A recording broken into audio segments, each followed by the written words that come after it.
এই গরমে তেল মশলা খাবার না খেয়ে হেলদি আর স্বাস্থ্যকর খাবার খেতে চাইলে এই রেসিপিটা একবার বানিয়ে দেখতে পারো। যেমন কম সময় লাগে তেমনি ভীষণ টেস্টি হয় আর বানানো একেবারে ঝটপট হয়ে যাবে। ঘরে থাকা উপকরণ দিয়ে খুব সহজে কিন্তু বানানো হয়ে যায়। নমস্কার বন্ধুরা, তোমরা দেখছো আশাস কুকবুক। আশাস কুকবুকে সবাইকে স্বাগত। আজকে আমি ভীষণ টেস্টি আর হেলদি একেবারে অয়েল ফ্রি তোমাদের এই রেসিপিটা বানিয়ে দেখাবো। ভীষণ সুন্দর হয় খেতে। তাহলে চলো দেখে নেওয়া যাক কীভাবে বানাচ্ছি। এখানে দেখো হাফ বাটি আমি সুজি নিয়ে নিয়েছি আর ওই হাফ বাটি মাপ করে নিয়ে নিয়েছি টক দই। এটা আমার ঘরে জমানোই টক দই আছে, আর যদি দোকানে কেনা নাও সেটাও কিন্তু যদি বেশি টক হয় তাহলে কিন্তু পরিমাণটা একটু কমিয়ে নেবে। এইবার সব কিছু ভালো করে সুজির সাথে মিশিয়ে নিচ্ছি। সুজিটা বেশি সরু দানা নেবে, তাহলে তাড়াতাড়ি ভিজে নরম হয়ে যাবে। আর যদি বেশি মোটা হয় তাহলে একটু মিক্সিং জারে শুকনো অবস্থায় ঘুরিয়ে নিতে পারো। সুজিটা দেখো দইয়ের সাথে ভালো করে মিশিয়ে নিলাম। এবার ঢাকা দিয়ে 10 মিনিটের জন্য রেখে দেবো। যেহেতু সরু সুজি 10 মিনিটে কিন্তু ফুলে বেশ নরম হয়ে যাবে। 10 মিনিট পর ফিরে আসলাম। সুজিটা দেখো একদম ফুলে নরম হয়ে গেছে আর বেশ সুন্দর একদম হয়ে গেছে। এবার ওর মধ্যে দেখো ওই বাটির আরও 1 বাটি জল দিয়ে দিচ্ছি। যেহেতু এটা পুরো দইয়ের যেটুকু জল ছিল টেনে একদম শুকনো শুকনো হয়ে গেছে, তার জন্য আরও 1 বাটি জল দিয়ে এটা একটু পাতলা করে দিলাম। এবার দেখো বেশ পাতলা তৈরি করেছি। এবার ওর মধ্যে আমি আরও একটা জিনিস মেশাবো, তোমাদের দেখাচ্ছি দাঁড়াও। এই দেখো 1 বাটি নিয়ে নিয়েছি আটা। এই আটা দিয়েই কিন্তু আজকে এই সুজি আটা দিয়ে ভীষণ হেলদিভাবে এই রেসিপিটা বানাবো। আর দেখো আটাটা কিন্তু একবারে পুরোটা দিয়ে এইভাবে মেশাবে না, তাহলে গোটা গোটা থেকে যাবে। অল্প অল্প করে দিয়ে ভালো করে মিশিয়ে নিচ্ছি।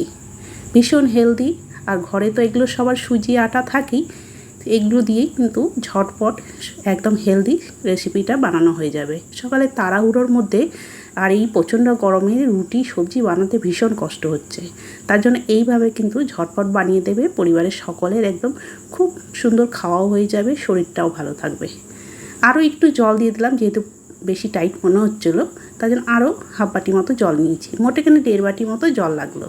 দিয়ে ভালো করে দেখো এটা একটু টাইম নিয়ে ঘুরিয়ে ঘুরিয়ে সুন্দর করে একটু ফেটিয়ে নিতে হবে। ফেটাতে ফেটাতে দেখো বেশ একটু আরও একটু পাতলা হয়ে আসলো। ব্যাটারটা এইরকম হবে, না পুরো টাইট না পুরো একদম পাতলা। এবার ওর মধ্যে দিয়ে দিচ্ছি দেখো হাফ চামচ দিয়ে দিলাম বেকিং পাউডার, আর অল্প সামান্য একটু দিয়েছি বেকিং সোডা। 1 চামচ জল দিয়ে দিলাম অ্যাক্টিভ করার জন্য। দিয়ে ভালো করে মিশিয়ে নিচ্ছি। এখানে বন্ধুরা আমি হাফ চামচ লবণও দিয়েছিলাম, সেটাই স্কিপ হয়ে গেছে, তোমাদের দেখাতে পারলাম না। তোমরা কিন্তু হাফ চামচ লবণ দিয়ে দেবে। এবার সব কিছু ভালো করে মিশিয়ে নিলাম। এই বেকিং পাউডার বেকিং সোডা দেওয়ার সাথে সাথে কিন্তু তৈরি করে দিতে হবে। এবার গ্যাস ধরিয়ে একটা ফ্রাইং প্যান বসিয়ে দিয়েছি। অল্প একটু সামান্য তেল ব্রাশ করে দিলাম। একদম তেল লাগবে না, শুধু একটু অয়েলি করার জন্যই তেল দিয়ে দিয়েছি। এইবার যে গরম হয়ে গেছে তখন 2 হাতা ব্যাটার দিয়ে বেশ বড় সাইজ করেই আমি ভেজে নিচ্ছি। আর গ্যাসের হিটটা কিন্তু এবার মিডিয়াম টু লোয়ে করে দিয়েছি।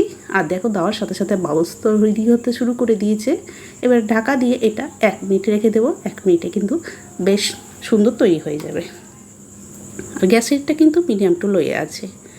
1 মিনিট পরে এবার ঢাকাটা খুলে নিচ্ছি। আর দেখো ওপরটা বেশ শুকনো হয়ে গেছে, আর নিচের দিকটা দেখো একটু মানে ফ্রাইং প্যান থেকে একাই উঠে এসেছে। আর এক দিকটা এইভাবে একটু খুন্তি দিয়ে তুলে দিচ্ছি, যেহেতু গ্যাসের হিটটা চারিদিক সমানভাবে লাগছে না। যেদিকটা ভালো লেগেছে হিটটা সেদিকটা কিন্তু বেশ তাড়াতাড়ি উঠে গেছে। আর উল্টে দেওয়ার পর আর ওই দিক অল্প একটু সামান্য ভেজে নিচ্ছি, খুব বেশি না। চাইলে কিন্তু তোমরা একদিকেও ভেজে নিতে পারো। আর উল্টো দিকে কালারটা দেখলে কত সুন্দর কালার এসেছে। এইভাবে দেখো একটা আমার ভাজা কিন্তু হয়ে গেল।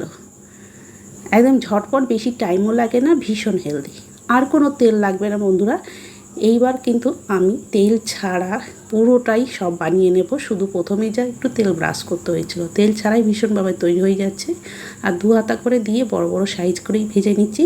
এই গরমের মধ্যে তাড়াতাড়িও ভাজা হয়ে যাবে, আর একটা খেলেই কিন্তু সবার ব্রেকফাস্টটা সুন্দরভাবে হয়ে যাবে।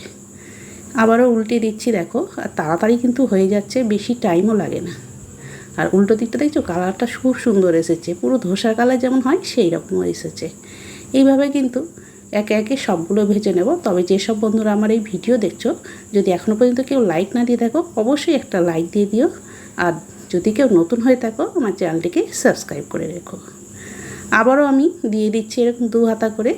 আর এইভাবে দিয়ে দিয়েই যতটা ব্যাটার আছে সবগুলোই ভেজে নেবো এইভাবে।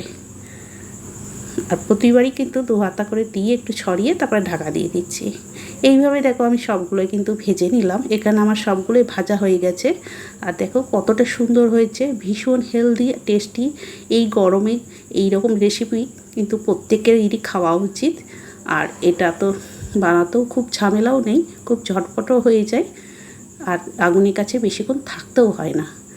আর ভীষণও টেস্টি হয়। আর দেখতে পাচ্ছ কতটা সুন্দর হয়েছে, ভীষণ নরম হয়, খুবই টেস্টি হয়। এটা ছোট বড় সকলকেই দেবে বানিয়ে, সবারই ভীষণ পছন্দ করবে। আর তাহলে দেখো মনে হচ্ছে যেন ধোসা, এতটা সুন্দর হয়েছে, উল্টো দিকে কালারটা ভীষণ ভালো লাগছে। আর এইভাবে দেখো তোমাদের কাছে থেকেও দেখাচ্ছি আর কতটা জালিদারও তৈরি হয়েছে, ভীষণ সুন্দর আর ভীষণ টেস্টি, খেতে কিন্তু দুর্দান্ত হয়। এবার এটা আমি তোমাদেরকে দেখো ভাজ করেও দেখাচ্ছি। এইরকম ছোটো করে ভাজ করে যদি স্কুল অফিসের জন্য দাও সেটাও দিতে পারো। মানে এটা যতক্ষণ থাকবে সবসময় কিন্তু এইরকমই নরম থাকবে। আর এটা এবার আমি সসের সাথে সার্ভ করব, কারণ এখানে আমি আলাদা করে চাটনি বানাইনি। তোমরা যে কোনো বাদামের চাটনি, নারকেলের চাটনি, ধনে পাতার চাটনি বানিয়ে নিতে পারো, সেটার সাথেও কিন্তু ভালো লাগবে। আমি টমেটো চাটনির সাথে দিলাম, বাচ্চারা বেশি পছন্দ করে, আমারও অবশ্য ভালো লাগে টমেটো চাটনির সাথে খেতে। তাহলে বন্ধুরা আজকের এই রেসিপি কেমন লাগলো তোমরা কিন্তু অবশ্যই কমেন্ট করে জানাবে। ভালো লেগে থাকলে বন্ধু ফ্যামিলির সাথে বেশি বেশি করে শেয়ার করে দেওয়ার অনুরোধ রইল। আর তাহলে আজকের মতো আমি এখানে শেষ করছি, আবার একটা নতুন রেসিপি নিয়ে চলে আসবো। সবাই ভালো থেকো, সুস্থ থেকো, সবাইকে অনেক অনেক ধন্যবাদ।